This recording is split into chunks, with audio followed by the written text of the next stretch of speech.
Hello everyone, welcome to StudyIQ English. Very good morning, welcome to the Hindu newspaper class with me. I'm extremely apologetic for the delay today. Due to some back end technicalities and some problems, the lecture got a little delayed, although I had posted in the Telegram account, and I'm sure some of you may have come to know. So, very good morning there. And let's see which articles do we have to analyze then from the Hindu newspaper. That's the New Delhi edition for today, 13th January 2025. Okay. Once again, I'm sorry for the delay and thank you for bearing with me. So before I show you the articles, we have about, say, 8 articles that we need to cover for UPSC exam. All these are important. And if you talk about which place shall we analyze with the map today, then that happens to be Myanmar because of some news regarding the Rohingya refugees. And before we do that, a very good morning, Saraswati, Sitaram, Suraj, Abhinav, GV, Ramu, Sumit, Kojumba, Satya, Sushma, many code names, Rishi, Sumit. Really sorry for the delay and many thanks for bearing with me. So now let's quickly start with the first article for the day and let us see which article is that. Yes, the first two articles are the editorial articles. Both these are taken from the editorial page, okay? Now, the first article. The first article says early investment in children, the key to India's future. Goes without saying, we are looking at GS paper 1 and 2. Why? Because if you look at education, then that is a very important social issue in India. So Indian society and social issues, GS paper 1. At the same time, GS paper 2 as well. Why GS paper 2? Because we are looking at vulnerable communities. Children are a vulnerable community. Many times we have discussed minorities are a separate segment, vulnerable are a different segment. We are looking at children, okay? The right to education also corresponds to Article 21A of the Indian Constitution. When was it added? It was added after the 86th amendment to the Indian Constitution in 2002. Subsequently, from 2009, we also recognized right to basic education as a fundamental right. What is this article saying, although? More than just education, this article talks about early childhood. Very good, Ramu. Early childhood. We are looking at right from birth to about 3 years of age. Doctors and other scientists always say that these are the most formative years of a human being's life. That is the early childhood. And that is why the concept of early childhood education, CECE, has become very relevant today. It is more than relevant after the National Education Policy 2020 in India has popularized the concept of mandatory preschool education. In India, we often call it as the Anganwadi education, where we take care of children below the age of 5. What kind of early education do they need? Basic skills, linguistic, communicative, nutrition, vaccination are all an important component of that. Very well said. Who said that? Critics said that. Article 45, Directive Principles of State Policy. We must also provide for young children their care. Very good.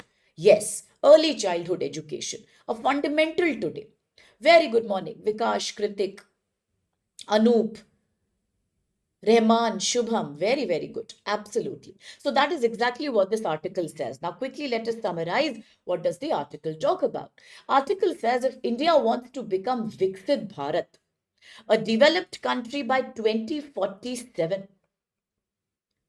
Yes, then what do we need for that?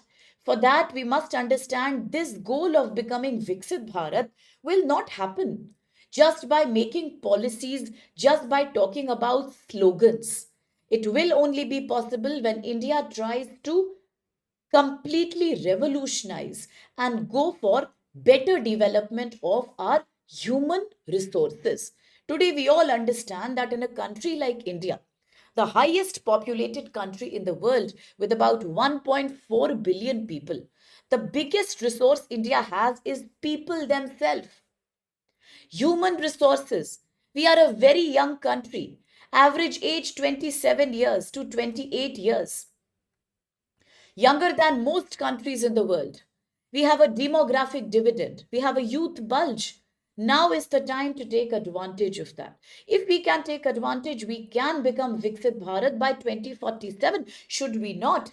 We will not be able to become the Viksit Bharat that we want to be. By making GDP targets, you cannot become Viksit Bharat. By completely training and enabling your human development, you can. And here, therefore, in order to make a small human capital, a strong human capital, the biggest thing we can do is to invest in ECE, early childhood education and development. Without investing in children in their early years, you cannot expect them to become the skilled workforce, the educated workforce when they grow up. Because a weak foundation always leads to a weak building. And whenever you talk about a weak foundation, you mean to say we are looking at nutritional deprivation as well as educational deprivation. The underlying belief is that nutritional outcomes always result in educational outcomes.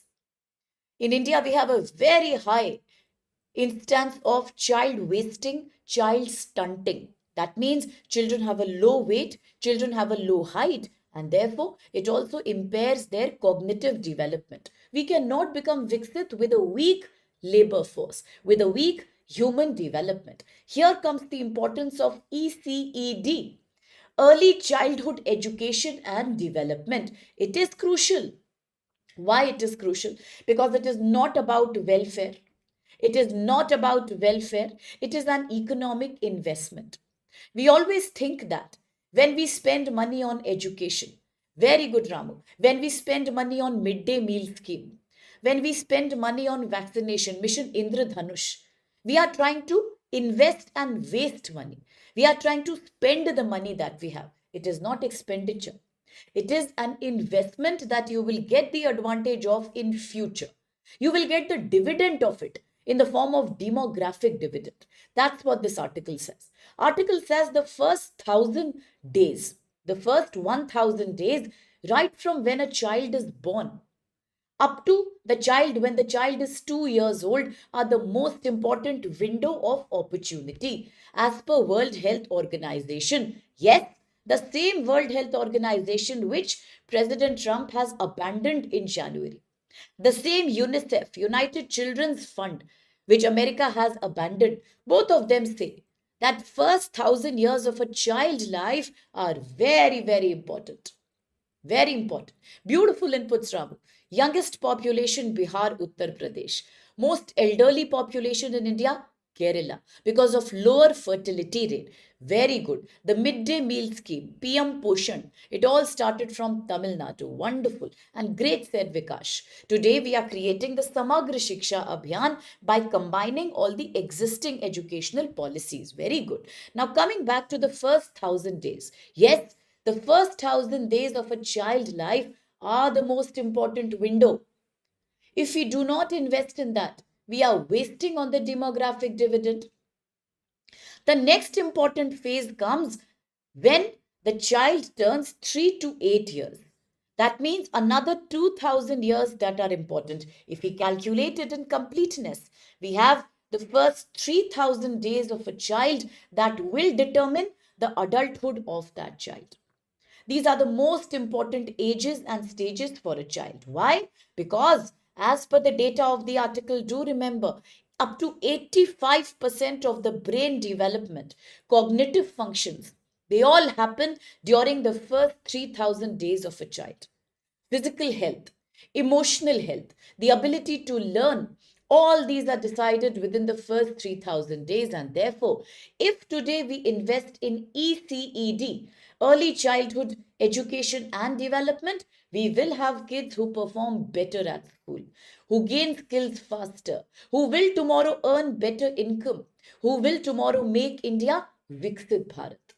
For the entire country, it will mean a much better health profile of India's population, a lower wastage of money in tackling non communicable diseases, plus a wider tax base. The more the taxpayers, the more the formal sector employees, the better your national income, the higher your GDP. So therefore, today's investment in early childhood will give you tomorrow investment in the form of better GDP, higher national income, at the same time, much more Viksit Bharat. Now, if we look at the countries such as America, if you look at the Nordic countries, you look at Finland, Sweden, Norway, you look at South Korea, Japan, you see something very interesting.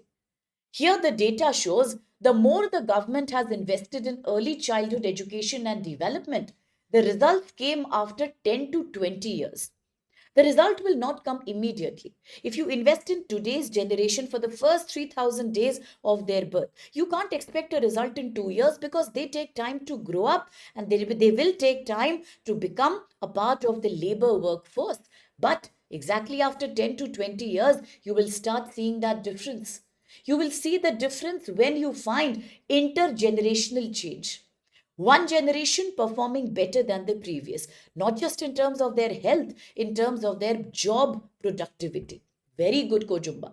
So we will have more people in the white collar segment because they have had a good education and they are healthy. They will not have to then depend on the blue collar or the gray collar, or as Kojumba says, the pink collar jobs. That will not happen. Is India doing something? When it comes to taking care of first 3,000 days of a child's life, yes, we are. The biggest one happens to be India has successfully been able to reduce child and infant mortality rate. How have we done that? By ensuring programs like National Health Mission, by creating programs like ICDS, Integrated Child Development Services from 1975. Yesterday, I have made a video in which 1975 was being spoken about. What was that video about? That video was about G8 or G7. That's when I said the organization formally took birth around 1975. Today I'm saying something else. Integrated Child Development Scheme. The ICDS in India has been created in 1975. All that has resulted in better child life. Yes, very, very good, Priyanshu. Better child life, a reduction in child mortality, infant mortality. Very good, Kritik. Due to programs like Janani Suraksha, Matritva Vandana, Poshan Abhiyan, we have also seen a reduction in maternal mortality rate. Very good. You have the Child Survival and Safe Motherhood Program since 1992. Now, all these have done very well. I agree. We have been able to achieve a lot of benefit. Children after birth are surviving longer. Child mortality definitely reduced. Women, yes, they are successfully giving birth, and maternal mortality, the number of women who die while childbirth, has also come down, and all these are great. They are absolutely great. But there are limitations even today. We cannot claim that we have done a very successful program. On the PDF, I have written these limitations. What are these limitations? Limitations are we are focusing more on survival, not full development. When you say we have successfully reduced child and infant mortality, we are just looking at the number, total number of years in which a child will survive. We haven't seen whether the child is well nourished or whether the child is mentally, emotionally healthy. Because even among the children who are surviving, there is a very high rate of stunting and wasting. We have discussed earlier from the perspective of GS paper 2. There are four parameters of looking at malnourishment. Four parameters. One happens to be stunting. The other happens to be wasting. The third happens to be then mortality. And the fourth is hunger. Hunger, when you get less calories than what you need daily. Yes? Stunting, when a child's height is much lower for his age. Wasting, when given the height, the body weight is very less. And ultimately, all these combine to create mortality, death. There is another issue, malnourishment. Sometimes hunger is not there. A very good example can be from the 1960s Green Revolution, India was able to control hunger. People are getting the number of calories they need to live. I need 2000, I eat 2000. But all these calories are not nutrition based calories. They are empty calories. I may eat 2000 every day, but then I may be eating majority of these from only carbohydrates and starches. I may be having a big deficiency of micro and macronutrients in my food. That leads to hidden hunger. Very good, Ramu. Hidden hunger. Hunger is the number of calories. Hidden hunger means quality of calories. I may be getting the right amount, maybe extra also. Obesity. Too much body weight is also malnourishment because secretly you are not getting nutrition. Yes, in India, all these problems prevail when it comes to a child. Yes, a very good example given here by Priyanshu. That look at Jharkhand, the tribals of Chhattisgarh. You look at Bihar, look at Uttar Pradesh, Rajasthan. Now that Priyanshu is saying all these states, it reminds me of the Jhunjhunu district in Rajasthan. It is a very, very priority district in India because the Poshan Abhiyan was officially started from the Jhunjhunu district near Pilani. Why? Rajasthan, very high level of malnourishment prevails there even today. Yes. So to reduce all these four parameters, what is necessary? The first 3000 years of a child's life. But unfortunately, despite achieving some achievements, we still lag. Children are surviving, but they are not healthy children. Yes. Second, and the most important, the early childhood learning and development is only focusing on the poor people. We always say nourishment is a priority for the poor. We are not looking at the middle class and the higher income brackets. The upper income bracket children are also facing problems. That is another kind of hidden hunger. A child may be super fat. You may think, oh, he's a nourished child. Sorry, not. No, the child is obese because the child is eating too many calories. But not important that these calories are coming from nutrition dense foods. The child is fat, but the child may be highly poor when it comes to vitamin D, iron, calcium, or protein. All these are hidden hunger, various vitamins and minerals. Yes, so you don't understand that.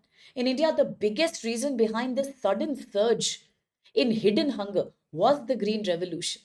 Because Green Revolution did help in fighting hunger as a problem by creating stockpiles of rice and wheat. But unfortunately, minimum support price was given exclusively to rice, wheat, and oilseeds. It was not given to diversified areas like pulses, millets, or vegetable. Today, what is happening?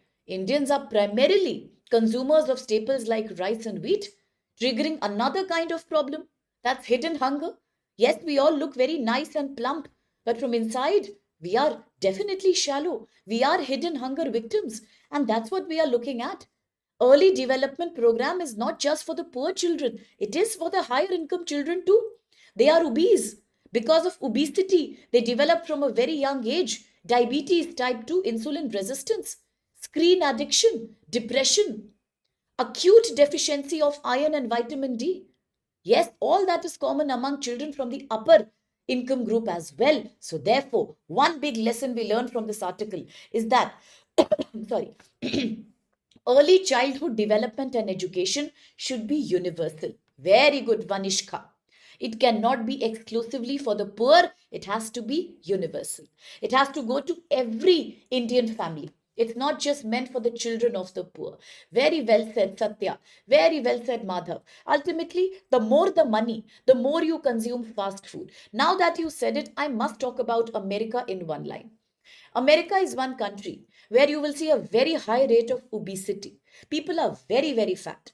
When they become too fat, it is a kind of disability. We call this as horizontal disability. Yes, we call this as horizontal disability. Then they can't walk properly. Their heart rhythms do not function properly. Their circulation doesn't happen properly. And they become chronically ill. In America, the biggest burden on the healthcare is NCD, non communicable disease.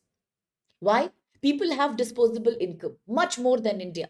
And that's the reason why people are also investing more in fast food and junk food. So, not just does it give you empty calories, at the same time, it is also intoxicating your system because the packaging and processing also uses chemicals like nitrogen oxide in packaging.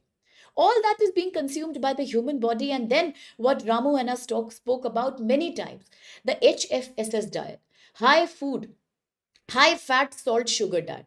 All these because people therefore are today becoming so fat, but they are all malnourished. Now, the same problem is happening in Indian big cities also. There is more access to food, but all these are poor quality foods. So, therefore, we need universal early childhood learning and development, not just for the poor people. Can we do something? Yes, there are certain solutions here. One, let us also try to involve parents. Let us look at a science known as epigenetics. Epigenetics. Now, because of their family history, because of their parents' health, child is predisposed to many diseases. For example, insulin resistance. For example, thyroid issues, hypertension. For such children, in schools, a separate program definitely should be there where parents can come and also support by giving their own inputs. Pre conception counseling. Before a woman has a child, she needs to be given some counseling about the kind of food she should eat so that she gives birth to a healthy child. To tackle chronic health among people. To tell people that if you neglect the first 1,000 days of a baby, of a child being born, you are doing irreversible damage. Those 1,000 days can never come back. Yes. Similarly, we have the AMR also. Correct. So, what can India do on a priority basis? Premarital, preconception counseling. So that you tell people what to eat, how to take care of their nutrition before they give birth to a child. Parental education. Every 4 weeks, you must have a parental counseling class in college, in school, or in some or the other, if it is village gram panchayat, if it is urban city, in urban convention centers, where you talk about mental health, child health, adolescent hygiene, menstrual problems, high fat, sugar, salt diet. All these are crucial. Then, training the parents to track the milestone of a child. Build healthy habits from childhood. Reduce your screen time. That goes for adults also, for me and you also. Break policy gaps. Do not think that school is meant only to give NEP, new education policy. No. School is also meant to provide nutritional counseling, to make healthy hygiene habits, integrate the departments of education, health, and also maternal well being. You must act together. Involve more NGOs who can create that kind of citizen led movement. When you feel the government cannot do enough, it becomes high time when citizens movement becomes important. Now, Kundan, you are talking about screen time. You've reminded me of something so interesting, Bacha. Recently, I was reading somewhere, I was talking to one of my old students, from Hyderabad. So I was telling him that, see, so he is not able to focus right now. So he's a hard-working student. He's a good student. He has been clearing prelims for 2 times in a row. Mains is a problem. Retention is an issue. So he confessed it is about watching short content every day. It is an addiction. But the thing is, scientifically talking, the more short content you watch, the lesser your brain learns to retain. You see, sometimes the problem is not with our hard work, our strategy. Sometimes maybe we are only doing some habit which is probably reducing the capacity of the brain to retain and to hold on more. So rather than developing that capacity, you end up eroding that capacity. So you see, these are certain interventions that can be done. So ultimately, early childhood investment is the foundation of India's economic growth. Today, just by saying we have a demographic dividend till 2041 is not enough.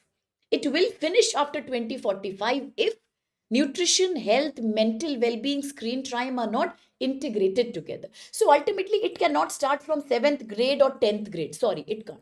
It has to start from birth itself. So the focus is the first 3,000 years of birth, so the first 3,000 days of birth. The focus is to have a universal program, not just the poor, also the upper income background kids, and parental involvement, school involvement, NGO involvement could be a better way out. So let's quickly look at this question. And yes, absolutely, we will do the monthly current affairs. Okay, we will have it. We have it at the end of every month, actually. So I joined the platform in August. So since then, I've had it every month. But if you want more, I can speak to the backend team and we can talk about it. Definitely, we can do that, Johnson. Okay. So yes, Kojumba, that's what I was talking about. Quickly, the question. With reference to ECCD, look at the following statements. 1. The first 3,000 days of a child are crucial for brain development, physical health, emotional regulation, and future learning capacity. Second, India's early childhood intervention have largely focused on child survival, with a limited focus on enabling children to reach their full potential. And three, early childhood development and care program initiative in India are exclusively for children from the economically weaker section, the EWS, who are now getting 10% reservation, all India basis, from 2019 onwards. And which Amendment Act made this happen? Quickly let me know. And they are not given to middle and higher income household. Which of these are valid? Vanishka, Vikash, Ramu, Madhav, Rishi, Imashi, Priyanshu, Abhay, Saurav, Sitaram, Kundan, everyone has answered. What about Kojumba? What about Bulbul? Santosh, Urapam have answered. Yes? What should be the right answer then? Absolutely, A should be the right answer.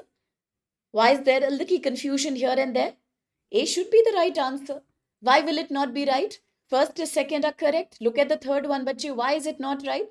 Because that is what we spoke about.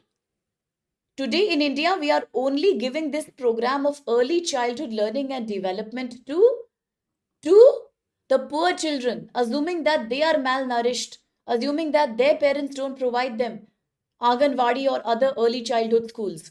But the problem is it should be given to the rich kids also, because they are also victims of obesity, emotional crisis, and screen and high screen time. So therefore, early childhood development is a universal program. It should be made universal, making three.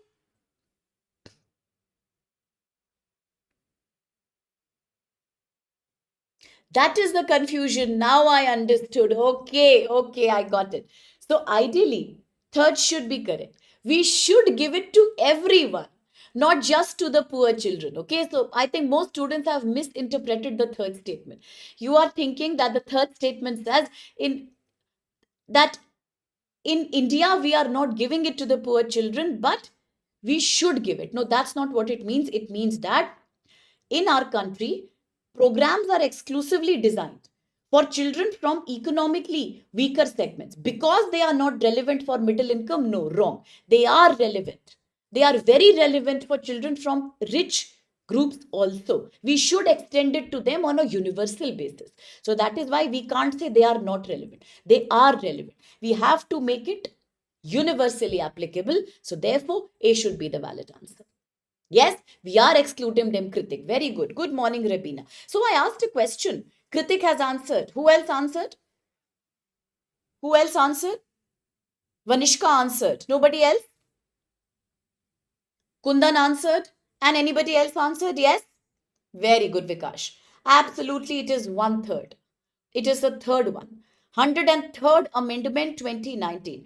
10% reservation for EWS. That is why most of the states have already crossed 60% quota. Which Supreme Court case have we broken? Which Supreme Court protocol have we broken? Which one? By exceeding 60% reservation quota in every state, 27% OBC, 15 point something percent scheduled caste, 7.5% scheduled tribe, 10% EWS, 4% PWD. Which Supreme Court case gets controversial here? Which Supreme Court case said? I saw that, Santosh. Which Supreme Court case said that you cannot exceed the reservation limit more than total 50%? Today we have crossed 70-80% in some states. Which Supreme Court case am I talking about? Keshwanand Bharti, Shah Bano, Indra Sahni, Bomai, Puttaswamy? Which case am I talking about? Yes? No? Schedule 9th of the Constitution. Paul Cohen, very good. Indra Sahni case. Absolutely. Indra Sahni verdict. There is an upper limit to the reservation, but in India that has been breached now because of too much demand for reservation. Very good, everyone. Good Kundan, good Kritik, good Vanishka. Very good. Absolutely. Indra Sahni. Well done. So remember this, okay? All right. So Vikash clarified 1/3 and Santosh also did. Kritik also did. But. Some people were saying 101st. So 101st was about? It was about GST. GST, goods and services tax. No confusions there. Yes. No problem. It's okay. Okay. Let's quickly go to the next one now. This is also editorial, so let's focus. A bill that reimagines higher education regulation. Very good. Who said that? Tauthang. Tauthang, BP Mandal was about OBC bacha. SEBC, social and educationally backward classes. That comes from 1979 onwards. Yes, Prime Minister VP Singh era. That is for OBC, other backward classes. Okay. Very good, Vikash. Very good, Sitara. Excellent. Okay. Coming back now, please focus. The bill that reimagines higher education. Just now we spoke about Samagra Shiksha Abhiyan. Samagra Shiksha Abhiyan will be a more universal educational program in India now, which will also cover the previous provisions of Sarva Shiksha Abhiyan. Madhyamik Shiksha Abhiyan. Today we are looking at making education compulsory for students of class 1 to class 12 totally. Okay? Now, new education policy has a very important role to play here.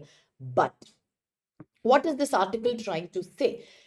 Let's quickly focus on this article. And which UPSC syllabus does it relate to? It relates to GS paper 2 again. Education in India. GS paper 1, social issues, higher education. Higher education. Okay. Now let's focus here. Let's come out of the reservation battle. Okay. Let's come out of the reservation debate. Let's proceed with this article, please. Quickly, let's focus. What is this article talking about? Very good, Satya. 21A. Very good. This article says India needs a major reform when it comes to higher education. Even today, no matter what you say, the rate of school dropout is very, very high among two groups. One is the girls. Girls finish primary education. As soon as they are reaching 6th or 7th grade, they usually drop out. This is more common in rural tribal areas. Second, it is the children of the migrant workers. The children of the informal sector economy workers that also drop out of school. Why? Because then they take up to the workforce. They start supporting their parents and they start doing a job. Although in India we prohibit child labor. I think Vikash was mentioning Article 24 a little while before. So yes, we do not encourage child labor. We do not encourage any trafficking among humans. Both these are Articles 23 and 24, but still. Young boys and young girls drop out of school and they start working in agriculture field and construction sector. Either girls get married very early. That's very true. Very correct. That's why we need to reprioritize higher education. If you want to achieve Viksit Bharat by 2047, you need to prioritize what? Higher education. You have to make it mandatory. There is no choice, Rishi. Correct. Today, the government of India has passed a new bill. What is this bill all about? This bill is about Viksit Bharat Shiksha Adhi. So for those people who struggle in Hindi, I'll translate later. Viksit Bharat Shiksha Adhisthan Bill 2025. Okay? Viksit Bharat Shiksha Adhisthan Bill 2025. That is what the government of India has now passed. But why has the bill been passed? Let's talk about the bill itself. And why did we need the bill? Because this article is talking about the very famous, the very revered Tamil poet, Tamil language poet, Saint Tiruvalluvar. He once said in a very famous poetry that education is meaningless until it helps us to live responsibly in our society. Otherwise, there is no value of education. And this also matches with the idea of National Education Policy 2020, which is now trying to focus on holistic, socially relevant education, not just taking degrees, Very good. So, what are we looking at? A developed India education consolidated bill, Ram. We are looking at a bill which will consolidate all the existing bodies, as Priyanshu says, all the existing organizations which today regulate the higher education domain. Very good. So it is coming from Thirukural itself, the famous Tamil language poet, that we need to make society responsible through education. Very well said. Very good, Kojumba, the poet. Okay, coming back. What will this bill do? First, why was the bill needed? Listen to me. Why was it needed? India today has about 1,000 universities, thousands of colleges, crores of students are studying in India. But regulation has not been done systematically. There are multiple overlapping regulatory bodies because of which we cannot regulate, control, and manage higher education properly. Too many paperworks to be done, too many approvals, and too many inspections. No freedom given to colleges to design their own syllabus. No money coming for better research and funding. Focus on procedures more rather than innovation, rather than collaboration and research. We are tired of that. So, therefore, today in India, all the institutions are spending more time in following rules rather than doing something innovative to change the situation of students. And that's why we have a society that's just about over regulation, too many rules, and too much compliance burden. But that's not what we need. We need more innovation, more money for research, more independence for colleges to design modern curriculum. And that is why, under the national education policy, we have a recommendation. Recommendation says do not make too many laws, maintain some transparency, and focus more on the outcome and quality of education. Hence, we have the new bill today, Viksit Bharat Shiksha Adhisthan Bill 2025. What are the features of this bill? Why was the bill created? Now, the bill was introduced in Lok Sabha in December 2025. What is the purpose? The purpose is to create an umbrella body. Purpose is to create a single apex, one top umbrella body known as Viksit Bharat Shiksha Adhisthan. It will now have three separate councils associated with it. One for regulation and control. Second, for giving approval and certification, accreditation. And third, for looking into standards. All three departments will be separated from each other so that employees can work properly with autonomy. What are we trying to do? We are trying to replace the existing bodies in India. Which existing bodies in higher education are we now replacing? University Grants Commission 1956. We are replacing All India Council for Technical Education, the AICTE 1987, and we are replacing the NCTE, National Council for Teacher Education 1993. Very good, Priyanshu. All are being changed. Well done, Kundan, Vikash, correct. It is an integrated bill, bache. Ramu, we are trying to create an integrated bill. It's an integrated platform now by combining all these three together. Very good, Rishi. Yes? That's true, Priyanshu. That's with so many students of mine. Correct. That's what Tothang also said. We are mixing and replacing all the existing institutions. The three I have already written here. Okay. Now, why are we removing all of these? Because we want to bring higher education under one single umbrella framework named as Viksit Bharat Shiksha Adhisthan, an integrated platform. How will it help us? It will help us because it will create more transparency. It will help us because it will also create lesser burden of integration with each other. We will now talk about technological driven regulation system. Single window digital system. All institutions will publicly disclose about their governance, finances, names of faculty, amount of infrastructure that they maintain, and their academic outcomes. Students can look at various universities and colleges and their performance online. Nothing needs to be hidden from the students. This will enable better transparency, better getting credit, accreditation, and foreign collaboration also. What are the expected outcomes of the bill? One, youth empowerment. When you have one single body to give all the approval, you will create same quality across all institutions. Everybody will enjoy same quality. It will improve enrollment ratio. It will improve GER, gross enrollment ratio. More number of students will join higher education. Now institutions do not have to worry about three different bodies: UGC, AICTE, NCTE. Earlier, if somebody asks you, which college are you doing MBA from? You will have to clarify, okay, it is UGC recognized. Suppose I want to do PhD now. I will say, okay, now this college is NCTE recognized also. It should be UGC recognized also. How many times will I keep on clarifying that whether it is accredited or not? How many websites will I visit? Difficult, right? Today, if you have one single body, no confusion.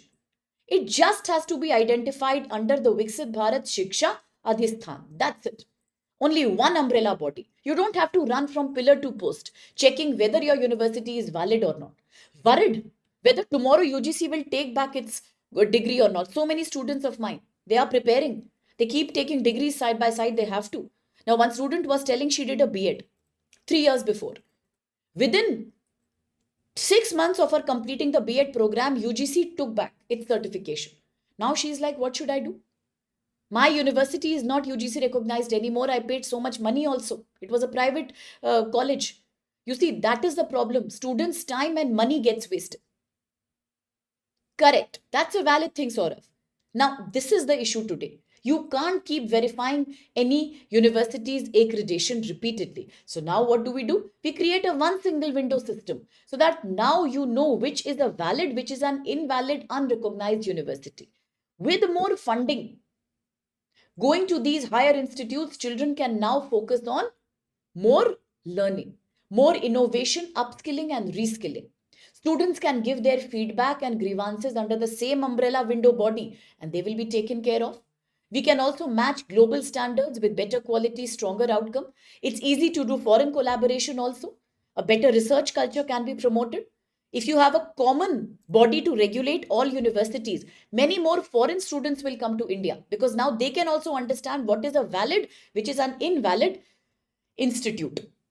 It will reduce the chances of fake private universities running online and then fooling people like one of my students was terribly scammed. That should not happen. It will also help us in attracting more foreign faculty, better teaching standards. Public disclosure will also build trust and accountability. Overall significance, Atmanirbharta. You want to become Viksit Bharat by 2047. Therefore, you want more people to take STEM education, higher education naturally. Only then they will take white collar jobs. But if you create 1 crore universities with different accreditation, spread all over the place, various websites, people also don't know where to enroll, how much to spend. It becomes like a marketplace. Why should I spend 7 lakh on an MBA from a top institute when online I am getting it from a UGC approved university at 1 lakh rupees? It is difficult, right? So now by creating a single system, you know whichever course you are applying for, whatever money you are paying has been pegged and calculated by the government approval. There is one platform only. So either it is yes or no. There is no chance of any new university coming with a fake license or, taking, bribing the government, taking license, which tomorrow will be again invoked. So that reduces the purpose of education. So now, very good. It can reduce brain drain also. More people will be interested in studying in India and ultimately it will create a more ethical standard for education, quite like what the famous poet Thiruvalluvar Saint said in the Thirukural. Without creating a responsible society, what is the point of education anyway? So if you want to create Viksit Bharat and globally competitive education, it's a good idea done by the government to replace all these existing outdated bodies with one umbrella system. What is wrong in that? It's much better. It's much better. You have more autonomy as a college. You can design your syllabus according to your own demand. You can get better funding. You don't have to apply to 10 applications to 10 departments, only one. So your administrative expense and time also gets saved, right? So that is what this article says.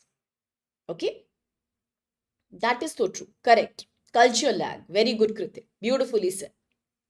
Yes, as Ramu said wonderfully. Earlier, the labor code was simplified. Then came the Shanti bill for liberalizing nuclear domain, as what Eric said. I don't know, I haven't met Eric today, but then if he's there, his statement comes every time we talk about the Shanti Bill. And then we looked at the space domain. We discussed. Today we are looking at higher education. Very good. Correct, Madhav. Question, Vikash answers already. With reference to Viksit Bharat Shiksha Adhisansthan Bill, look at these statements. One, the bill seeks to implement the light but tight regulatory framework. That means not too much regulation, but strong regulation. Very light, not heavy, but tight by recommended under the NEP 2020 by reducing procedural burden while strengthening transparency and standards. 2. It proposes creating a single top body with separate councils for regulation, accreditation, and standard setting to reduce overlap and conflict of interest. 3. The bill has retained existing frameworks like UGC, AICTE, and NCTE while only coordinating their functions. Which of these are valid? Absolutely correct. Vikash, Santosh, Priyanshu, Sumit, Sitaram, Saurav, Rishi, Kundan, Eric, Shubham. Very good. The decentralized ones, yes. So now many also happen to be state universities here. So probably it starts at the center, and tomorrow the same initiative can be expanded to various states as well. Vanishka, Kritik, Madhav, Ghosh. What about Kojumba? What about my dear Ramu? Have you answered? Or is YouTube playing games with me? What about Bhavi? What about Satya? What about Dauthang? What about Saraswati? I haven't seen your answers. Which of these are valid? Quickly confirm me, please. Mithun is also answering. Good morning. Tauthang answered. Okay, very good. Then I'm assuming that Kojumba, Bulbul, and Akhtar and Rahman have also answered. Ramu has answered. Okay, then. A is the right answer. Well done. D is wrong. C is wrong. Why? Because the third statement is invalid. Very good, Saraswati. Why? Because we are not retaining them. We are removing all them. All these three will now be integrated under one umbrella body. On public demand, I am making a drawing. Okay, so you can laugh as much as you want to, but rather than writing umbrella, I have made a picture today. Sometimes I should also give surprise treat to my students. Rajnishwar, Satya, correct. Very good. So third is not wrong. We are looking at an umbrella body. Now quickly let's proceed with the next article before we travel to Myanmar. Very good, Kojumba. Next one. Next article is saying why Article 6 is a powerful tool for India. In a country like India, why is Article 6 so important? But you can see it in the PDF and enjoy yourself. Okay. Now, what Article 6 are we talking about? Which Article 6? We have spoken about so many articles. United Nations Charter. We have spoken about Indian Constitution. We talk about it every day. We talk about the NATO Charter. So today, which Article 6 are we looking at? Now, today we are looking at Article 6 of the Paris Agreement 2015. Yes? Now quickly focus on what I'm saying, Bachi. This is coming from GS paper 3, Climate Change Environment. Yes, we all know there is a body known as United Nations Framework Convention on Climate Change, UNFCCC. When was this body created? This body was created after the Earth Summit in 1992, which is known as the Rio Summit. Yes, it was implemented in 1994. Under this UNFCCC, we have two legally binding treaties in the world.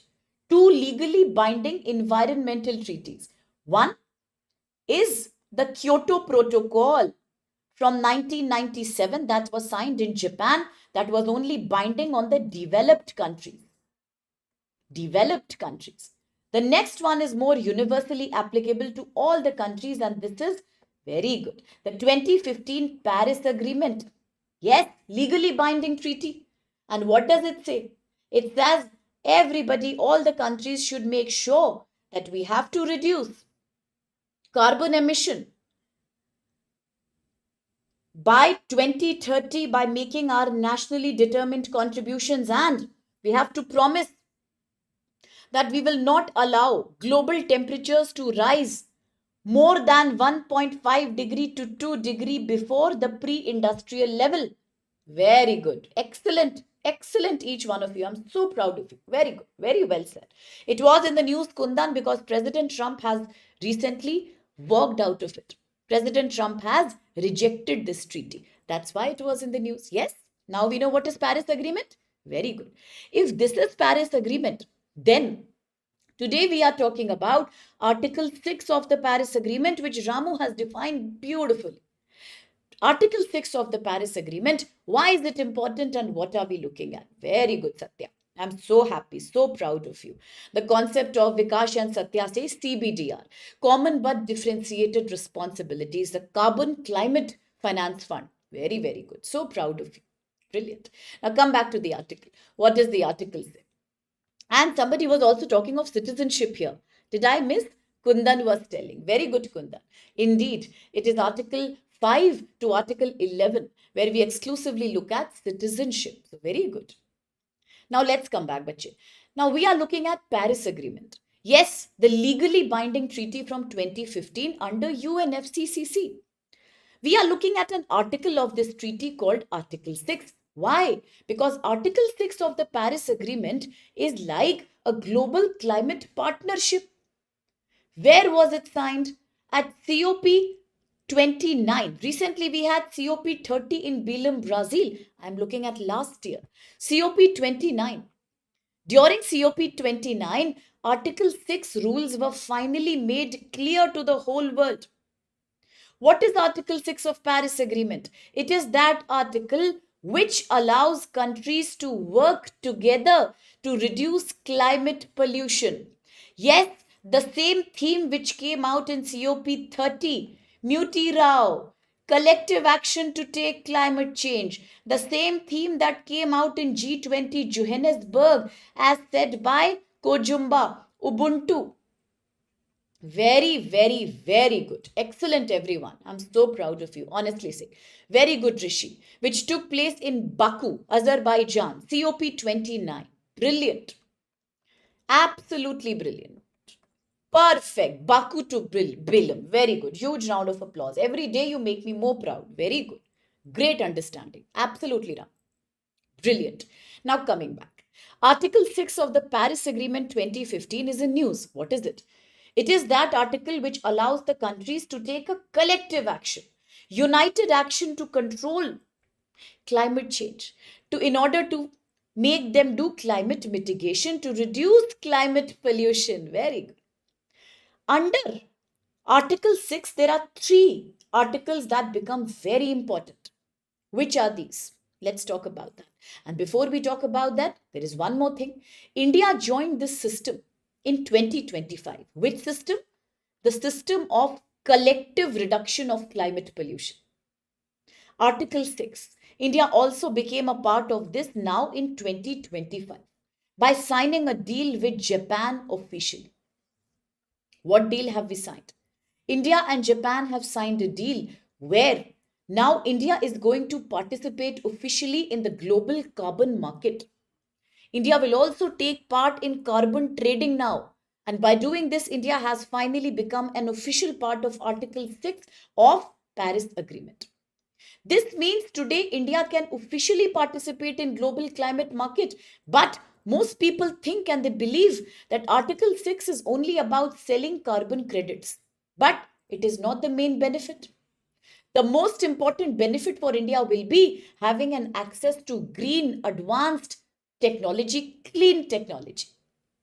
We will also have climate finance, more money in order to mitigate climate change. We will be able to modernize and decarbonize high emission sectors like steel, iron, cement, energy, and transport. And India is a growing economy, so we can also keep growing without doing pollution. How does Article 6 work? How does the Article 6 actually work? So far, 89 cooperation agreements have been signed under Article 6 and 58 countries are taking part in it. Majority of these have signed for the part 2 of Article 6, that is known as Article 6.2. Article 6, collective action towards climate. We are looking at 6.2 now. Bilateral and multilateral or plurilateral cooperation between countries, same like Mutira. It is like creating a global partnership, which India has now joined in 2025. But the bigger question is, how does Article 6 work? I have broken it down in the PDF. How does it work? Article 6 works because countries can cooperate with each other bilaterally or multilaterally. How? Let me explain in an easy way. For example, I have 10 rupees. Okay. And let's say Tauthang has 6 rupees today. Both of us are going and buying some food from that money. Now, with 6 rupees, Tauthang can buy something limited. I can buy slightly more with 10 rupees, right? But suppose I bought 6 rupees worth of food and I'm full. I had a sandwich, I'm full. Now I don't want. There is no use for the remaining 4 rupees to me, but I have to spend it right now. But I can't use it. But Tauthang say he needs something else also. He needs to buy some stationery or say he needs to buy some medicine. But then that 4 rupees are less. So can't I do something like I can give those 4 rupees to him, which he can use somewhere else? And maybe say, for example, I say, I need a bus pass. I want to travel back home. And Tauthang says, I have extra bus passes. Ma'am, you can take that. It's like a barter that we have done. Something that he was not using, he gave me. Something that I had extra, I gave him. We did a great exchange and both of us were actually helped by this initiative, right? Today, something same are happening here. Under the global Article 6 Agreement of Paris Agreement 2015, countries can now do carbon emission trading with each other, right? For example, one country says, I am reducing my carbon emission. I am not releasing that much carbon dioxide into the atmosphere. But there is another country which really needs to have more emission because it is making a product. Industrialization is happening, and the country says, no, I have to. My work is going on, and I will have to spend some more carbon emission. I will have to release carbon dioxide. I have no choice. But I am not releasing. But the other country is releasing. Now, can't we do some kind of exchange? I have 10 units that I have saved. I have not released. That other country wants to release 10 more. I will say, take these 10 credits from me. Take these 10 units from me. I'm giving you the license to release carbon dioxide. In return, you give me money. So I will give you my extra saved credits. You give me money for that. For me, it is benefit because I have earned money. For the other person, it is good. 10 more units now they can release because they have purchased it from me. That's the basic principle of carbon trading. India has also joined in 2025 by signing agreement with Japan. Very simple. Now, carbon emission can be traded between countries. Now, you might argue, will it actually lead to reduction in absolute terms? No. No. In absolute terms, it may not lead to reduction because whether I release, whether he releases, after all, it is about carbon emission, it will go to atmosphere. But in the long run, it can do some benefit because it will incentivize me. The more I save, the more I earn. So private companies the world over will be encouraged to adopt technologies where we can save more and more carbon credits. After all, we are getting money on that basis. Yes? Very good. Absolutely. That's wonderful, Ram. That is what we have to either conserve and get money for that, or if we exceed our limit, we will have to purchase. Why should we purchase? Private companies will always want profit. They will never want to spend money. So it is a financial incentive to reduce carbon emission. That's how it works. Okay. Now, these rules today will definitely be transferred between countries. It is slightly different, critic. Slightly different. This is carbon trading, what I just spoke about. What you are saying is carbon border adjustment mechanism between EU and India, between UK and India. That is slightly different. There, what happens, for example, you are a British person, I am an Indian person. I am sending something to your country, you are sending to my country. Correct. Now, I said I am exporting this pen to Kritik's country. Kritik is in London, I am in India. Okay, I am sending this to Kritik's country. But in his country, the rules are very strict. For making this pen, there is an upper limit. I cannot exceed that upper limit in the form of carbon emission. Unfortunately, I have released 20 units of carbon dioxide when I made this pen. But this pen is made in Kritik's country. This is a British pen. Their technology is better. And Kritik has released only 10 units in making this pen. I released 20. I want to export to his country. Why will he allow? Why will he allow a product into his country which has 10 extra units of carbon emission? He will not allow, right? So what happens now? As an exporter from India, neither have I paid the tax in my country for doing carbon emission. When my product reaches Kritik's country, it will also be taxed there. Why? Because 10 extra units I have released. No, he is not releasing. My product is not competitive. He will never allow it to be sold in his market. Then what happens? I am paying double tax. One in my country, one in Kritik's country.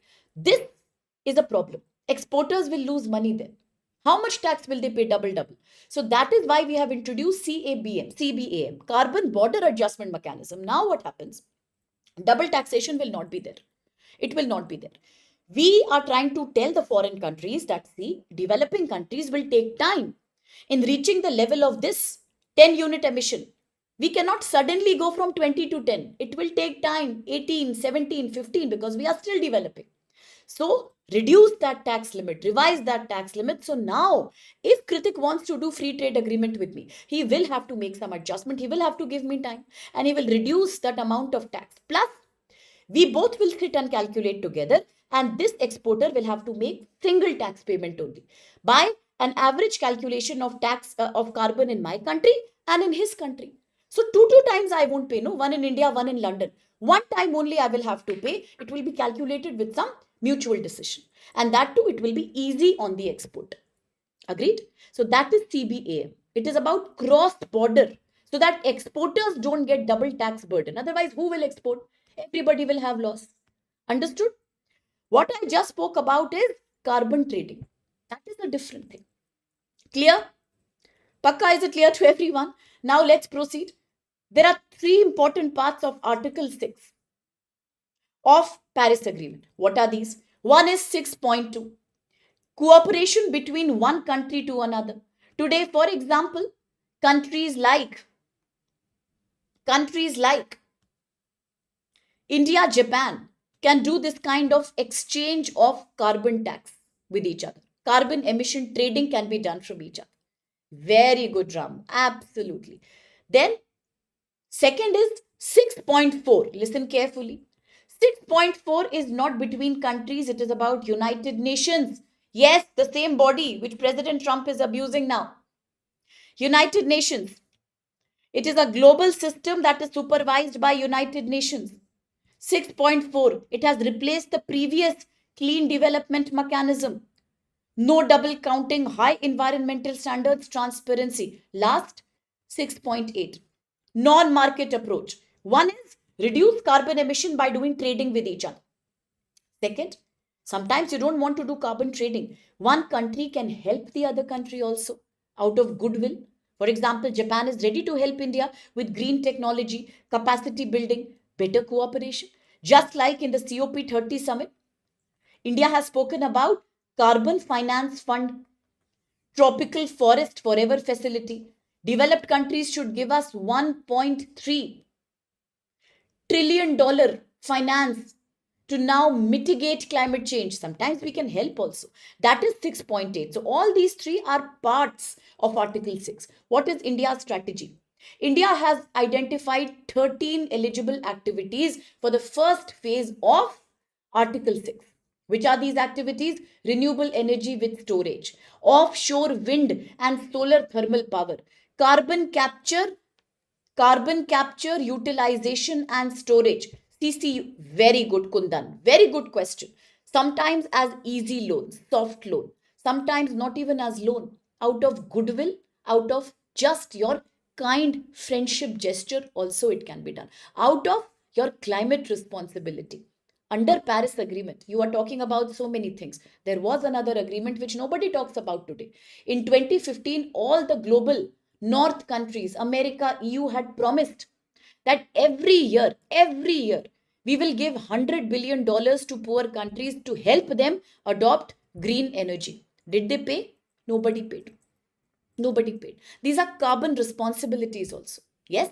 So under that also comes. Loans also, but goodwill help also will come. Then, out of 13 sectors of India, fuel cell based mobility, sustained aviation fuel. Yes, yes, Kundan, you can say that. Okay, so all these therefore are parts that India has decided. 13 eligible activities. Why do these sectors matter? Because even today, India depends on coal.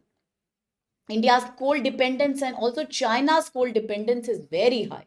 So, therefore, we must divert our energy needs towards large scale energy storage, green hydrogen, in steel making, shipping sector.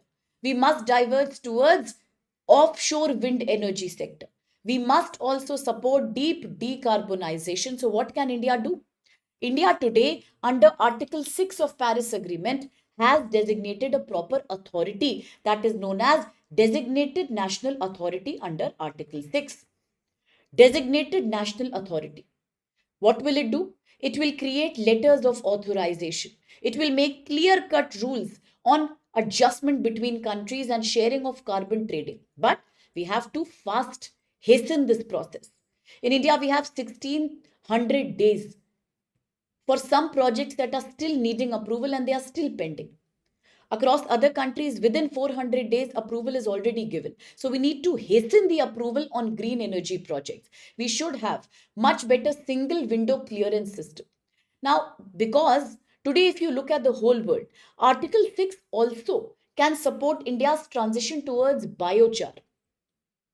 Biochar. Okay, enhanced use of critical minerals. So, India can lead the developing countries by sharing its systems, by its knowledge. So, just by joining Article 6, we have not done a great deal. But today, if we commit to collective action, actually moving towards carbon trading market, to actually ally with countries like Japan, then it will help us in low carbon transition. Ultimately, it will help us in doing that because Article 6 is not just about selling carbon credits, it is about creating a low carbon future for the whole country. And real benefit will come when India starts making that transition. Ultimately, we need to become carbon zero by 2070. Steel, cement, energy, transport, all these therefore need to be modernized. So if you remember all three parts of Article 6 now, if you have understood what is Article 6 of Paris Agreement, then let's quickly solve this question. If anybody has a doubt, let me know. PDF will give you all the notes. That's correct, Kundan. Well said. Carbon sequestration is another concept altogether. Yes. Okay. It makes a reaction with it. And ultimately, what happens? It starts getting dissolved. But it also acts as a key protection against UV radiation. So, therefore, through chemical reaction, everything gets dissipated. Ultimately, UV can directly reach the earth, harming life. So, that is why we need ozone protection. Vikash Priyanshu's answers are rolling in. Let me come back. With reference to Article 6 of Paris Agreement, look at these statements, jaldi, please. Article 6, 1. Article 6 provides a framework for voluntary international cooperation, allowing countries to transfer emission reductions to meet their climate targets. 2. Article 6.4 establishes a United Nations supervised global carbon market that replaces clean development mechanism under Kyoto Protocol 1997. And 3, Article 6 makes it compulsory that all developing countries should have to be a part of international carbon market. It's mandatory, it's not voluntary. Which of these are valid? Whether it's Priyanshu, Madhav, Karan, whether it's Debo Smita, whether it's Ranjit, whether it's Kojumba, whether it's Anup, Saurav, Sitaram, my dear Rishi, or Vikash, everyone says it's C. Majority is very clear about it. Absolutely, it's C. Third is not correct. We know, I just showed you, you can revise in the PDF. Today I will share. Article 6 has 3 parts. Very important for prelims. Match the following, bacha. Very important. If point 2 talks about Mutirao, country to country cooperation, 6.4 talks about United Nations control of carbon market, 3 talks about helping the other countries. As Kundan asked, whether loan or whether friendship, it can be done both ways. Okay, so never forget that it is not mandatory, it is voluntary. Very, very good, Ram. Very smart statement. It doesn't mandate Kojumba. So correct, bacha. Very good. Great, Saraswati. So now let's proceed with a very short article, but you are going to enjoy this article. It's an interesting article. We are looking at a concept of Pax Silica. It is in the news all over right now. Today I thought I will make a video on that, but then I changed my mind. I thought, why to make it on Pax Silica? Let me make it on Cuba itself. So I will make one on Cuba and I will make one on this China again today. But now let's quickly discuss Pax Silica. We are looking at GS Paper 2 International Relations, but we are also looking at GS Paper 3 Climate Change. But we all understand. We all know, oh, Terukula is here. Welcome, Terukula. Good morning, dear. Missing you so much. After long we have seen you, yes?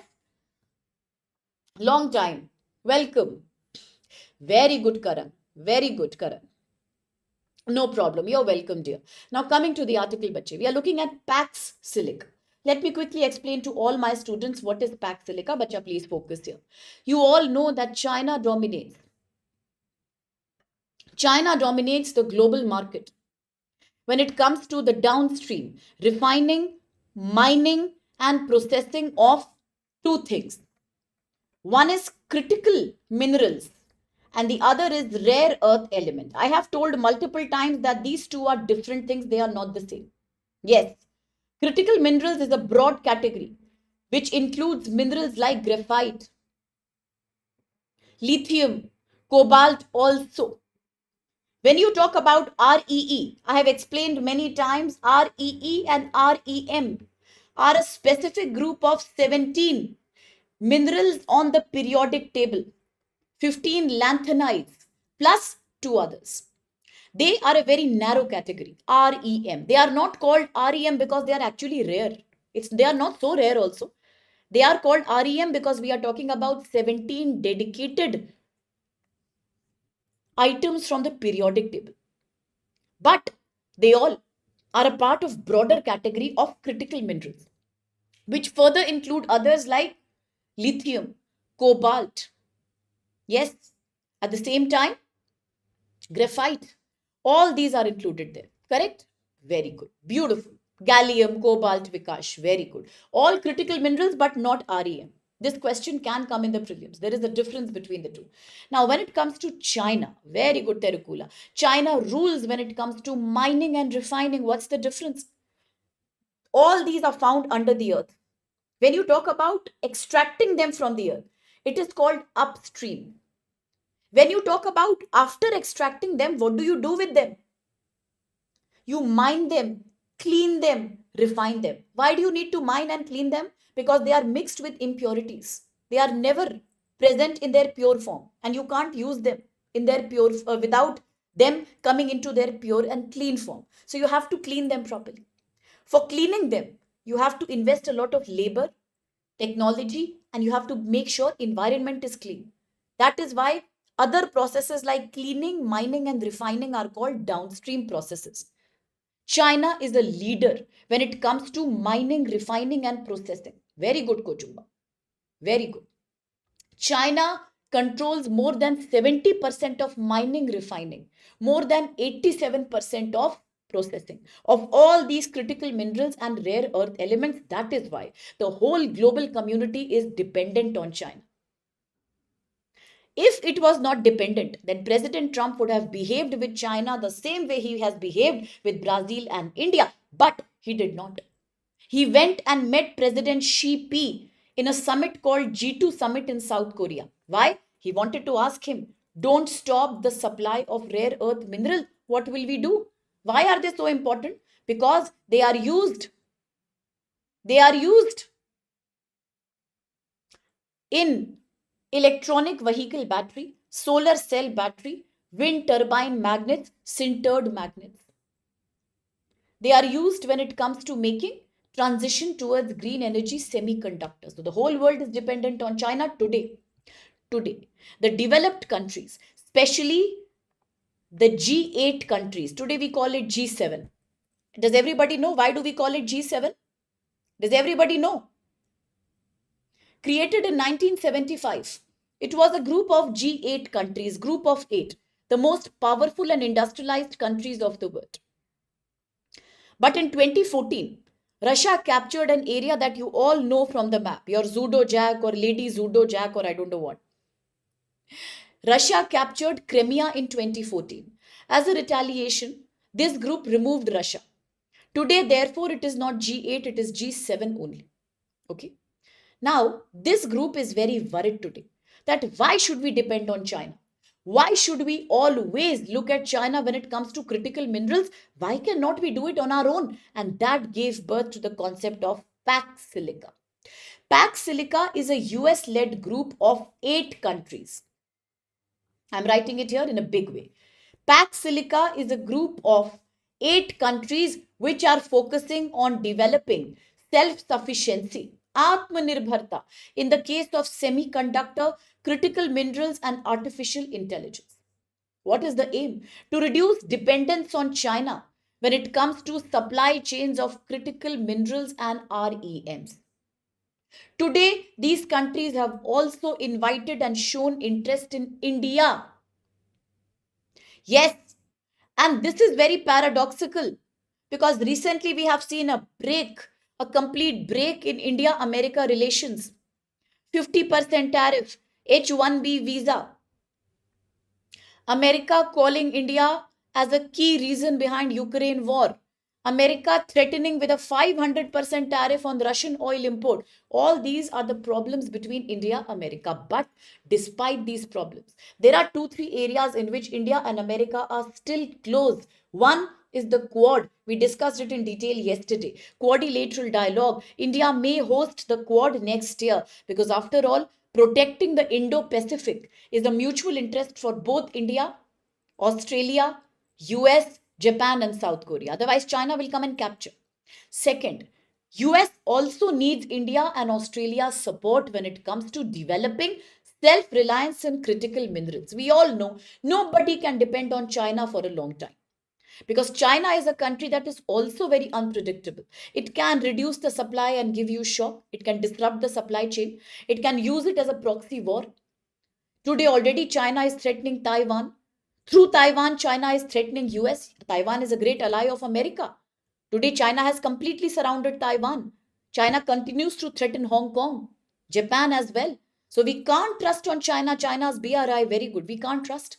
So therefore today countries are now trying to create self-sufficiency when it comes to rare earth material. And despite the trade war, despite the tariff war or Russian oil war between India and America, this is one area both are together. And hence, today America has invited India to join Pax Silica. So I want everybody to know that Pax Silica was created in December 2025, led by America. It's a group of 8 countries that are now trying to avoid dependence on China and become self-reliant in semiconductor, critical minerals, and as well as artificial intelligence. So do remember all that, okay? Nobody should forget this, okay? Looking at Pax Silica, who are the other members of Pax Silica? All the Quad countries, Japan, Australia, plus another interesting group is there. I2U2 group. When was I2U2 created? 2021. 2021. Who are the members of I2U2? US, India, UAE, Israel. All these 4 are the members of I2U2 created in 2021. Now, why was I2U2 created? I need to hear from my students. My nerds will tell me. Why was I2U2 created in 2021? I told you the members already. These are also, I2U2 are the member of Pax Silica group. Quad is also a member of Pax Silica group. There is one thing very interesting here. All these are countries that are opposed to China. They are opposed to China. No, no, no, no, not UK. Not UK, bache. It is UAE. Very good. Now, South Korea, Singapore, UK, and Netherlands. These are other members of Pax Silica, not I2U2. Pax Silica. Very, very good. Okay. Now, what is the Russian oil issue here? We know Russian oil issue. Recently, President Trump has threatened 500% tariff on countries including China, India, Brazil, all those who keep on importing Russian oil. But I have explained earlier, India will keep on importing Russian oil because it's very cheap to us. It is easy to be transported through the Suez Canal lane. And India, Russia are great friends. So why will India not import? So China is the leading importer of Russian oil, the crude Russian oil, the high sulfur Ural oil, and followed by India. Okay, very good. So all these are the members of Pax Silica. You should know about Pax Silica. In prelims, it can come bacha. Pax Silica, December 2025. Agenda, counter China. Members, all these. Quad, I2U2, South Korea, Singapore, UK, Netherlands. To become self-reliant in critical minerals, AI, and in semiconductors. Okay, so just remember that about Pax Silica. That's it. A quick last question for the day. Consider the following statements about Pax Silica. Very good, Terukula. Great, Anup. 1. Pax Silica is an American-led initiative aimed at cooperation in semiconductor, critical mineral, and artificial intelligence. Second, India was a part of the original group of Pax Silica in Washington in 2025 December itself. And 3. Countries associated with Pax Silica include Japan, Australia, Israel, and Netherlands. Slightly confusing which of these are true. Think logically what we discussed and then answer the question accordingly. Vikash, Rishi, Priyanshu answer. So does Debosmita. Which of these are valid? Quickly. Slightly confusing. Vanishka, Sumit, Rishi, Saurav. Yes. What about my other nerds? Confusion? Tough question. Santosh, Rajneesh, Ranjit, Anup Kojumba. So which of these are valid then? Madhav also. Let's break it down. First is correct. Correct. Second, was India was India a part of the original Pax Silica? No. What did the article say? US has now invited India. US has now invited India to become a part of Pax Silica. To become member of Pax Silica. If it is already a member, why will America invite? If it's already a member, why will America invite, bache? Sitaram, Sam, Kritik, correct. So who are the members? I just said. UK, Singapore, Netherlands, Australia, Quad countries, I2U2 countries. Don't forget that. Very good. Second is not correct. Third is correct. So which means C will be the right answer. Well done. Well closed. Now this is an article that's coming from Science GS paper 3. It's a very important news for India. It's a heartbreaking news actually. And this is one of the last newses. And then after that, in 2 lines, I want to summarize the Myanmar problem. But this also I will summarize in 2 minutes. Why I thought of bringing this article is because it's very easy. I mean, I was watching other videos in the morning and everybody is just saying that the PSLV launch, which India did yesterday, which we spoke about very clearly, that India, ISRO has launched 2 satellites. One is the main satellite, EOSN-1, Earth Observation Satellite, plus small 15 commercial satellites. India had launched. Yesterday we spoke about it. Sun synchronous orbit. We spoke about it, yes. Now everybody is saying it just failed. Why did it fail? It failed at the stage 4. That's it. News done.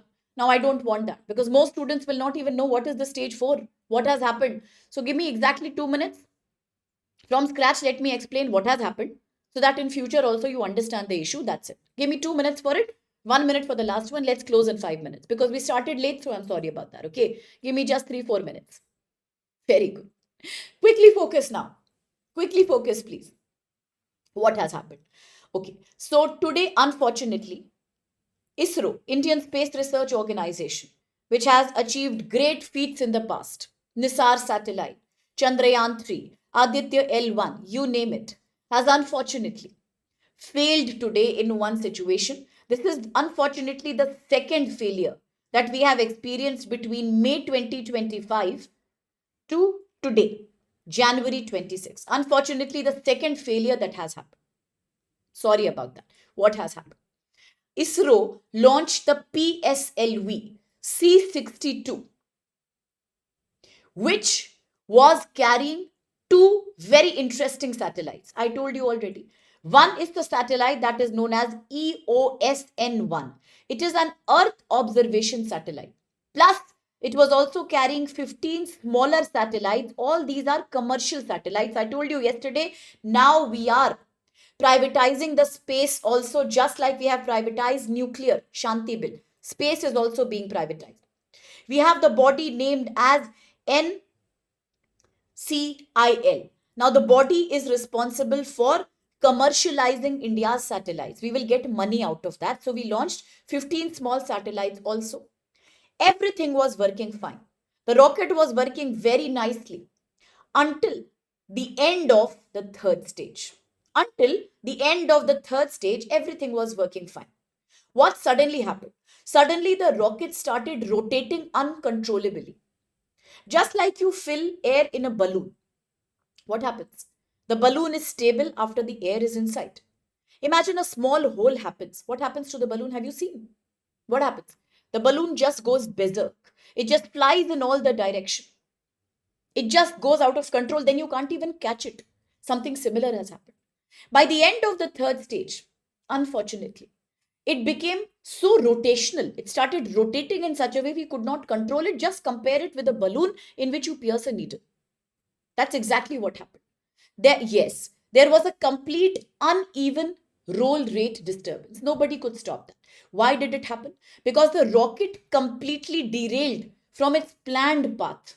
And all the satellites, one by one, were lost. All the satellites were lost. Is it a serious problem? Not exactly if you talk about any other space organization, but ISRO, that has a very high standard. Very high standard. Today, I'm going to talk about another experiment that ISRO is doing. Space refueling. I have spoken to you about the space docking phenomena. Very interesting. I spoke about synthetic aperture radar. Today, I will make a video on space refueling. Very interesting. ISRO is doing all these great miracles. That's why for ISRO, it is a major, you can say, setback. Why? Because it is one of the most reliable rockets of ISRO. What? PSLV. For ISRO, PSLV is one of the most reliable rockets. Unfortunately, there is a second failure that has happened. First failure happened in the case of PSLV C61 in May 2025. Space decks, space docking. Very good, Terukula Vikash. Very good, Sumit. Perfect. Now, rocket refueling in space, that too. But today, this has happened. PSLV C61 failed in May last year. Today, unfortunately, PSLV C62 has also collapsed. Now, both failures happened in the third stage. Did you see that? Yes, workhorse. Very good, Terukula. PSLV is also called as the workhorse, the most reliable engine. Most reliable. And still it failed second time. Now, what is happening? The problem is that both failures happened in the third stage. Now, if both the failures are happening exactly in the same stage, it means it is not a coincidence. It is some kind of a defect. It is not a one-time error. It has happened second time. That means today questions are coming. Is it a systemic failure with the system itself? What exactly went wrong in the third stage? Now, let me explain it in a very, very easy manner. Okay, in a very, very easy manner. If you look at in an easy manner, what do you mean by the third stage of a rocket? What do you mean by third stage? Imagine there is a ladder. Now again I'm drawing, so nobody should laugh. There is a ladder, okay? You have to climb the ladder to reach the top. Correct? But you cannot suddenly go to the top. You will have to climb it step by step by step. Each step the rocket has to take to reach the final fourth stage. Correct? First, second, third, and fourth. Now, each step as the rocket takes, the rocket goes higher. Yes? And then the job at every particular stage is executed. Look at stage one. Stage one is about giving the big push to the rocket so that the rocket elevates from the earth, from the surface of the ground. Second stage, the push is more stronger to create a thrust so that rocket now goes higher in the sky. Third stage is the most important stage, which gives rocket the final speed and the direction towards the exact orbit. So third stage is not just about speed, it is about velocity. Speed in a given direction. Velocity matters here. Okay? Velocity in a given direction. What is fourth stage? Fourth stage finally is the stage in which the rocket takes its path, and finally the satellite is placed in the correct orbit. Okay, these are the four stages. But the third stage here is the most important one, because that is one which gives rockets the strongest push before it can finally, in a peaceful way, settle in the desired orbit. And therefore, the third stage uses solid fuel. I repeat, the third stage uses solid fuel. What happens with it? If once you switch on the solid fuel, you can't turn it off. It must keep on burning uniformly and smoothly and evenly. In case if the fuel burns and it creates too much compression, too much pressure within the rocket body, just like in the case of a hot balloon, the gas will keep on building extreme amount of pressure, and ultimately it will create a leakage. The rocket will then go in every direction. It cannot be stable in the path of its orbit. You need a correct pressure for that. Suddenly, what happened in this case of the third stage of the rocket, the pressure dropped. Just like you blow a balloon. Suddenly, air starts leaking, balloon goes out of your control. Something similar has happened in this case also. The pressure fell down suddenly.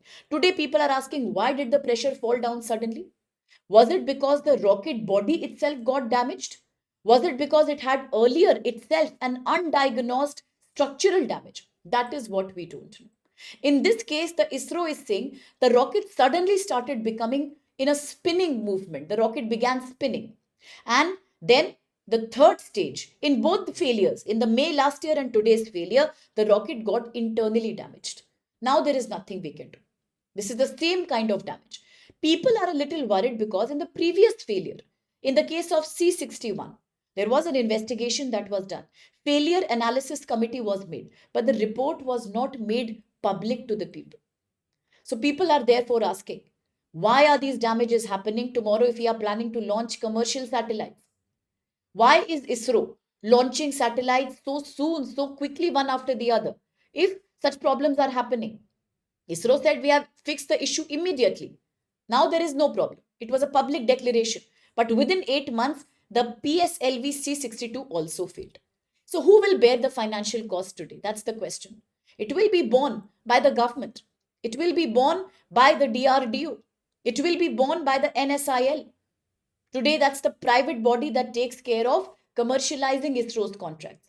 So back-to-back failures will raise a question in transparency. Okay, so from this article, just understand rocket as a four-step. So Satya says it's looking like a staircase, ma'am. So okay, this is a ladder, I think. So 1, 2, 3, 4 stages are happening. Third is the most important. Third gives position and speed both. During that itself, somewhere the pressure inside the engine dropped down, creating a leakage of the gas, and then rocket flew everywhere. Just remember the balloon situation. So you see, that is why today questions are increasing. Now, for the next one, India and Germany are now trying to sign a pact with each other when it comes to co production as well as co development. As the German Chancellor is visiting India right now, both are talking about better collaboration in the Indo Pacific area.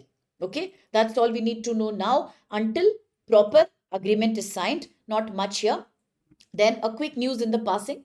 In Rajasthan, in India for the first time, there is a panchayat in a village called Bamanvas Kankar village.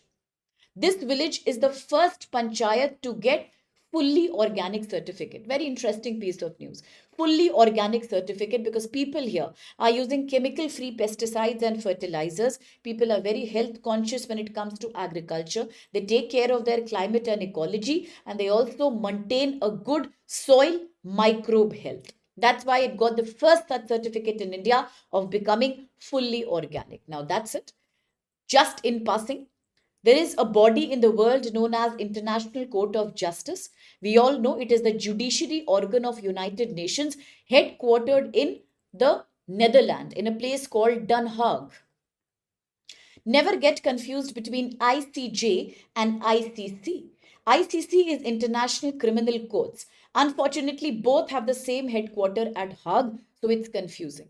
ICJ does not give private arrest warrant, but ICC can also issue criminal warrants against individual people. In the past, it has done against Mr. Netanyahu of Israel and President Putin of Russia.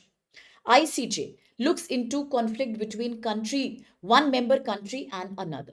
Today, a country known as Gambia from Africa has lodged a complaint in the ICJ, International Court of Justice, saying that Myanmar is accused of genocide, of killing innocent people, and Myanmar has broken a protocol of United Nations named as 1948 Genocide Convention, under which doing a genocide is a public crime. But according to Gambia, Myanmar has done this genocide in 2022. Why was the genocide done? The genocide comes from a country called Myanmar. We have discussed in detail about Myanmar. We spoke about how is it a country that is ruled from 2021 onwards by the military junta. Military junta. Against junta, the local ethnic communities have made their own groups, such as the most famous one, the Three Brother Alliance. All these keep fighting to control various areas of Myanmar. But what about the government? The government is still in exile, including the top pro democracy leader known as Aung San Suu Kyi. Yes, recently elections are being conducted in Myanmar. People say these are fake elections. Most people are not getting registered, and all the political parties have been delisted by the junta itself. Yes, very good. The Three Brother Alliance, remember that. The 1027 movement that happened against the junta done by the Three Brother Alliance. Now, within Myanmar, there is an area. There is an area in Myanmar in the northwest that is known as Rakhine. I repeat, Rakhine. It is known as the Rakhine state. It was in the news in UPSC exam. It came in 2022. Rakhine state. Look at Myanmar here. I have discussed with you in detail which states in India share a border with Myanmar. I have discussed about the northern area of Myanmar, area occupied by Kuki-Chin communities who have a lot of racial and linguistic similarities with communities in India's Mizoram. Yes, very good. Rakhine state. Now looking at Rakhine. Rakhine is an area, please look at the map that is situated right here. In the color red, this is Rakhine. Rakhine is the red color area in northwest Myanmar, very near Bangladesh. Long back, it was the Myanmar which had made a group of refugees, Muslim minorities named as Rohingya, to actually move out from this area. Once they were removed from this area, they had nowhere to go. They migrated to nearby countries like Bangladesh and India. Today, one of the largest refugee camp of these Rohingya people exists in a place called Cox's Bazar in Bangladesh. Infamous for drug terrorism, infamous for sex trafficking of young women and children. That's the refugee crisis these people are battling. Cox's Bazar, Bangladesh. That's where the largest Rohingya refugee camp is there. Yes, it is a case of ethnic violence. Today, Gambia, a country, has raised a complaint in ICJ that Myanmar needs to be punished for this genocide. Till date, people have not got justice. That's it. That's it for the Hindu. Now, talking about how students are mentioning Coco Island, yes, there are few things we have discussed. Very good, Vikash. The IMT, India, Myanmar, Thailand corridor. I told you why is Myanmar so important for China? Because Myanmar is an important area for China's Belt and Road Initiative. I have spoken about Coco Island, the area that is controlled by Myanmar junta, but it's very close to India's landfall island in Andaman, and China controls that. Very good. There's three states which have a border: Arunachal, Manipur, Mizoram. Very well said. So remember all these things, keep the map in mind. That's it for today. Okay, so I'll take a leave now and I'll come back 9:30 a.m. tomorrow. Yesterday's and today's PDF will be shared with all the information here. In case anybody has a doubt on any technical aspect, you can let me know. Okay, and let me also try to enable some feature through which you can submit your doubts, your queries, your questions through the Telegram channel as well. Okay, the golden triangle. Very good. Who said that? Satya. Very good. The golden drug triangle. Correct. The drug triangle and the death crescent. We spoke about that. Very good. Very good. So I'll take your leave now. God bless everyone, each one of you. Sorry for the delay, but do remember we are running a sale even now, and the price is heavily discounted if you use my code SUPPLIVE. Let your friends know. Do spread the word for me. That will be very kind of you. Now, thank you for being with me, for bearing with me, and God bless each one of you. And I'll see you tomorrow morning. Take care. God bless you. Love all of you. See you tomorrow. Yes, that's the Schengen area. Why? Because they all believe in one single visa, bache. All of them believe in one single visa. If you have to travel to, say, for example, Spain and Italy, you don't have to take a separate visa there. You can take one single Schengen visa that allows you to travel these areas. So they are all a part of EU. They all use the euro currency, and that's why the Schengen area. Okay, I hope you had a good exam there. So now, God bless you. Bye bye, everyone. Madhav Kojumba, Santosh Sitaram, Terukula Vikash, Anup, Saraswati, Sumit, Bulbul, Iba, Akhtar, Priyanshu, and Ramu, and Satya, and Tauthang, and okay, code name it's Vanishka. Who else? Vikash, I have said. Okay. Kritik, Mithun, Rishi, Vanishka, Kundan, Kritik. I hope I'm not missing out. Madhav, Sumit, Ranjit, Rajnishwar, Kundan I have mentioned, Ramu I have mentioned, of course, and who else? That's it. Debosmita, Satya.